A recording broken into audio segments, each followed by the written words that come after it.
வணக்கம். நான் ஆதிதிராவிடர் மற்றும் பழங்குடியினர் நலத்துறை அமைச்சர் டாக்டர் மதிவேந்தன் பேசுகிறேன். நம்முடைய திராவிட மாடல் ஆட்சியில் ஒவ்வொரு துறையிலையும் புதிய புதிய முயற்சிகளை நம்முடைய முதலமைச்சர் அவர்கள் எடுத்து அதில் வெற்றியும் கண்டிருக்கிறாங்க.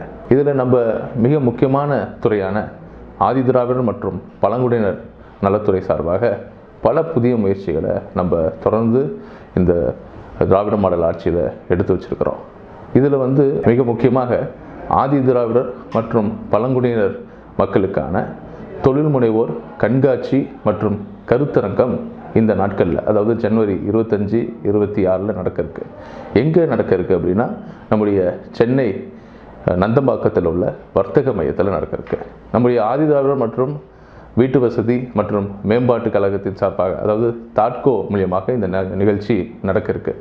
இந்த நிகழ்ச்சியில் இந்தியா முழுவதும் உள்ள தொழிலதிபர்கள், தொழில் முனைவோர்கள், முதலீட்டாளர்கள், சுயதொழில் செய்பவர்கள், வர்த்தகர்கள், வணிகர்கள், தொழில்துறை மாணாக்கர்கள் மற்றும் பொதுமக்கள் பங்கேற்க உள்ளார்கள். கிட்டத்தட்ட 500க்கும் மேற்பட்ட அரங்குகள் அமைக்கப்பட உள்ளன.